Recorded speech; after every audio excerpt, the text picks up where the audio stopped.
hindi sapat ang utak lang at puso sa laban na to. Kailangan magpalakas tayo, Amanda. Lalaban tayo. Magmarsing na patawarin niyo ako dahil hindi ko naligtas si Mo. Ayos mo tanggol na yan. Kasalanan na lahat to. Kung hindi niya tinangay si Mokang, sana buhay pa ang kapatid ko. Tanggol! Uy, sige na! Umalis ka na! Tutuluyan ka na mga yan! Pinatago mo si Tanggol eh! Bihin mo dyan sa kuya mo! Hindi ko siya titigilan! Parating mo na kang Tanggol! Tay! Tanggol! Pinanatan ako ni Edwin! Tara, alas pa ito dyan! Huwag na! Gusto ko mabigyan ng katahimikan ng burol ni Lolo Noy. Ano gagawin natin ngayon? Ang plano mo? Pupunta ako sa nanay at lola. Aalamin ko kung ano sitwasyon nila sa ospital.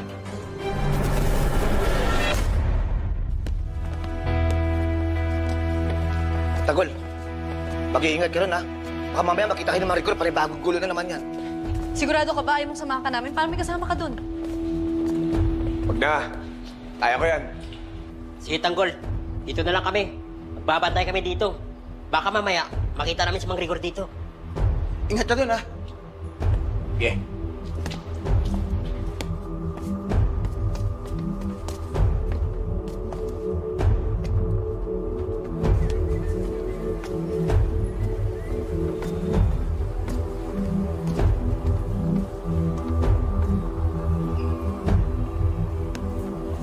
Miss, Yes, sir. pwede mo magtanong? Yes po. Saan po ang kwarto nila Marites Di Magi ba? Wait lang, sir, ah. Check ko lang po.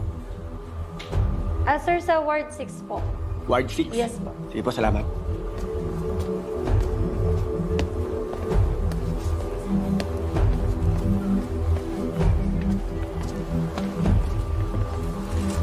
Sana malaki maiputang sa akin ni Betsy. Laki-laki ng babayaran ko dito sa ospital. Walang yata lang yung Selena dahil sa kanya nagkanda baon-baon ako sa utang. Ay, ang Roda! Sa Tanggol yun, ha? Roda, pupuntahan ko po si Lola sa kasi nanay. Ako, Tanggol. Yung kapitan tatay mo, Selena, muntik na kami pagpapatayin lahat. Mabuti nakaligtas kami. Kamusta po si Lola sa kasi nanay? Ayos naman sila. Kayo po, kamusta po kayo? Tanggol ang laki-laki ng babayaran ko dito sa ospital. Alam mo naman, maliit lang ang kita ko, di ba?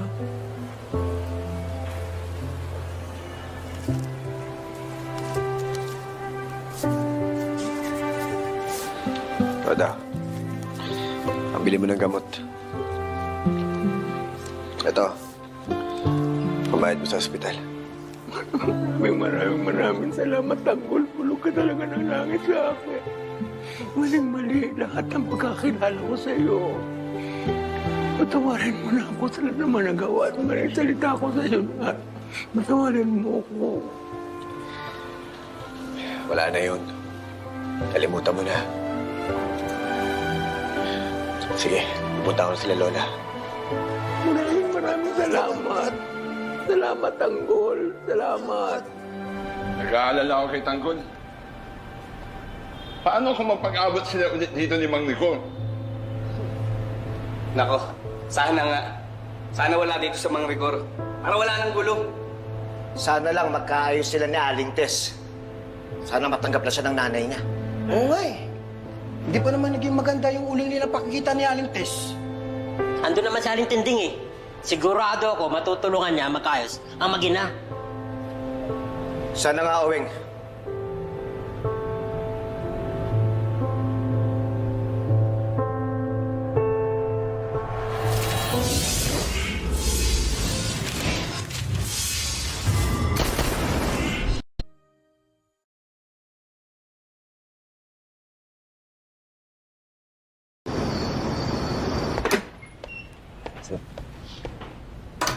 Oh, Martinez. Salamat. Kumusta nga pala yung kaso sa checkpoint? Ang dami natin naman kasama na namatay doon. May suspect na ba kayo doon? Wala pa, sir. Wala rin CCTV sa lugar.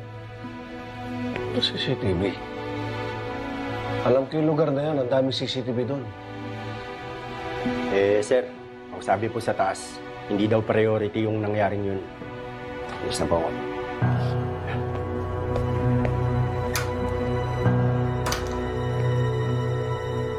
Alam mo, Mando, ang dami na nating krimen na solusyonan.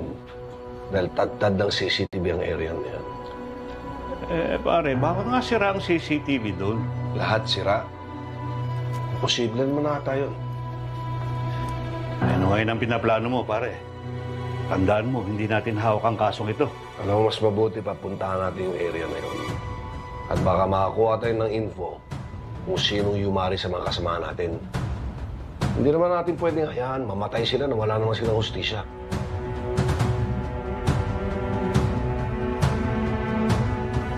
Ben, Turco. Bantay kayo sa baba. Sige, Supremo. Tara.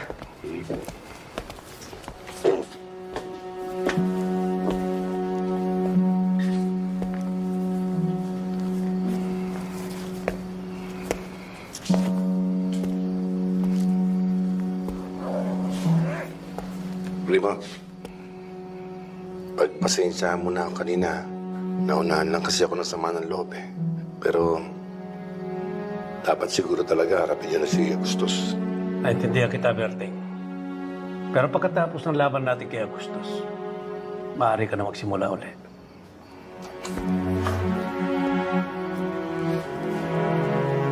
Tama ka, Primo. Pero hindi ako ganong klaseng tao na nangiiwan ng kasamaan sa gitna ng labanan. Kung desidido talaga kayong harapin si Agustos, sasamahan ko kayo. Wala nang atrasan to, Berting. Handa ko ibuwis ang buhay ko para protektahan si Amanda. Salot si Agustos.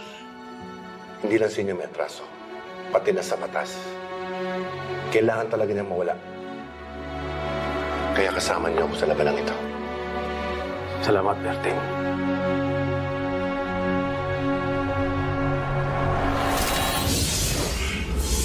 Bahe, karahasan, sexual, horror o droga na hindi angkop sa mga bata.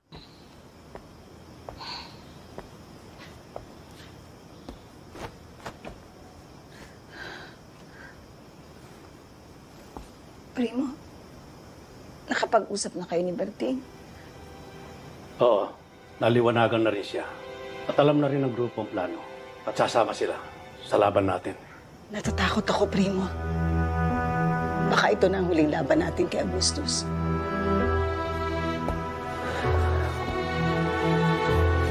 Amanda, tatalunin natin si Agustus. Mahirap ang laban.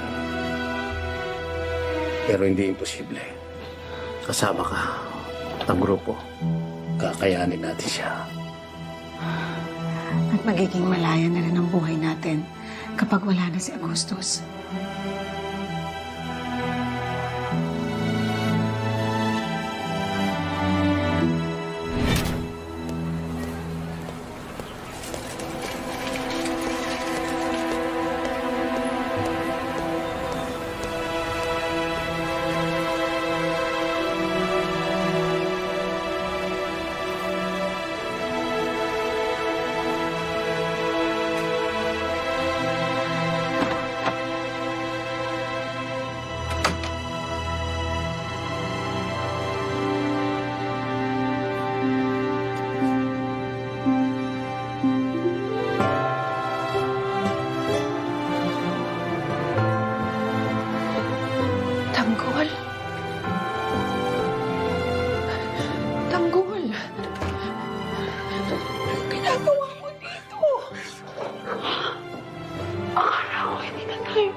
Kamusta ka?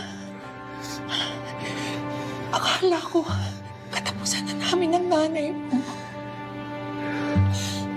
Wala, nabalitaan ko po yung nangyari sa inyo. Ang ginawa po sa inyo ni Len.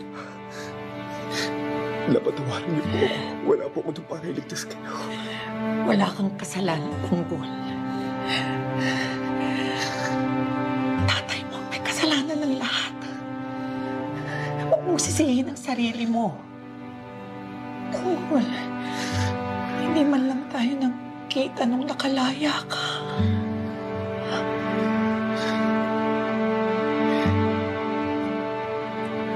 Wala, hinahanap ko po kayo.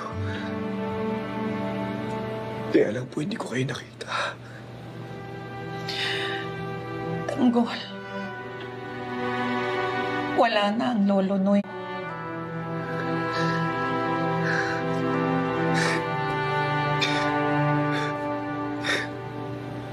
Wala nang galing na po ako sa bahay. Nagpunta na po ako sa burang ni Lolo Noy. Delikado yung ginawa mo. Nagkita pa kayo ng tatay mo.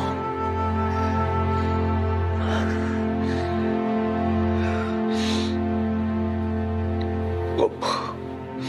Sinaktan ka pa niya.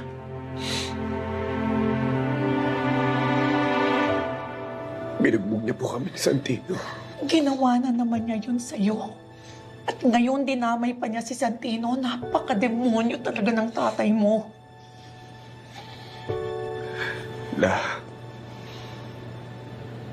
Napakarami po nangyari. Ngayon pati si Santino galit na po sa akin. Si Mang Marsing at Aling Nita. Galit na galit po sa akin dahil kay Mocha. Bakit? Anong nangyari kay Mocha?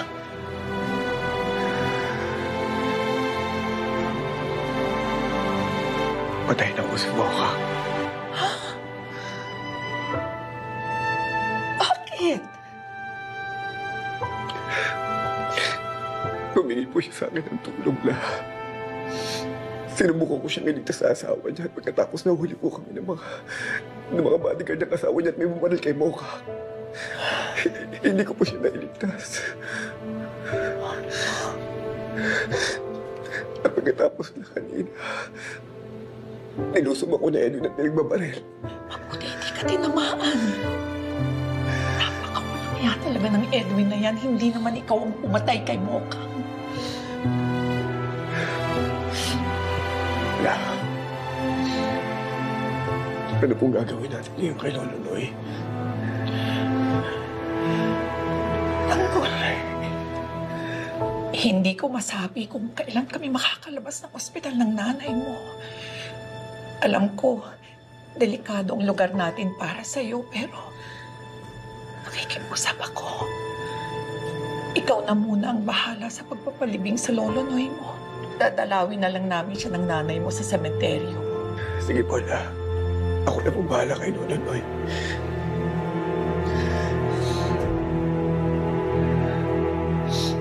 Anong ginagawa mo dito?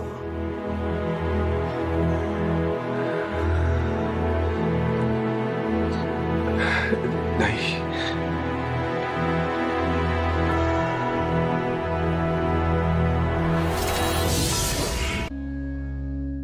Sige, Paula. Ako na pong bahala kay Lolo Noy.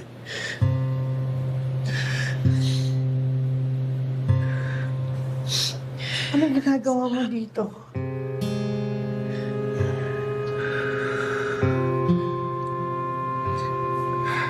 Nay. Umalis ka na. Nay, dinalaw ko lang po kayo ni Lola. Gusto ko lang po malaman ng kalagayan niyo. Pwede ba umalis ka na? Hindi namin kailangan ng dalaw mo. Tess, huwag mo namang tratuhin ng ganyan ang anak mo. Gusto lang niyang malaman ng kalagayan natin. Buhay tayo, di ba?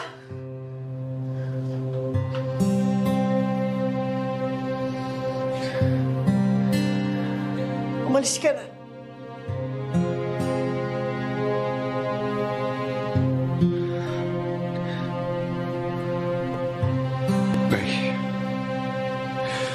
Nay, may dala po kong pera dito, Nay.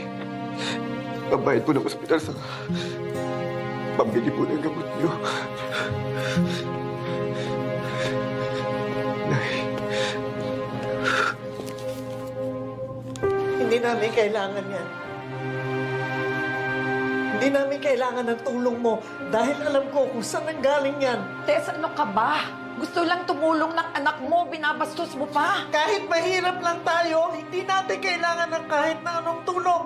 Lalong-lalo na kung galing sa masama.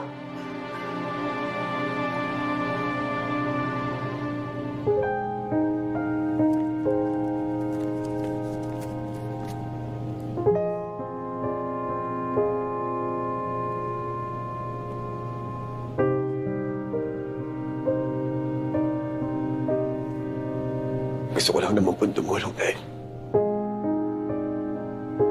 At alamin po ang kalagayan niyo dito. Pwede ba, Tanggol? Umalis ka na? Isa pa, wala kang gagawin na mabuti dito. Alam ko yun.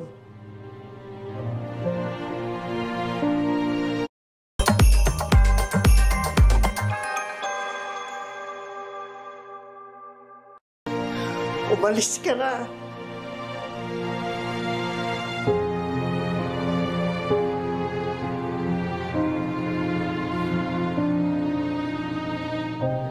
Bakit gano'n? Parang wala na akong ginawang tama para sa'yo.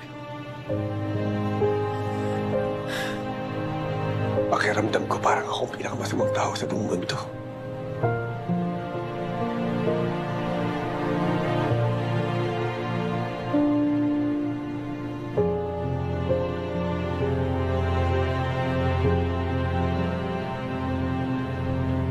Hindi ko alam kung ano nagawa ko sa inyo para itrato niyo ako ng ganito. Tanggol! Tindeng! Tindeng! Tanggol! Tanggol!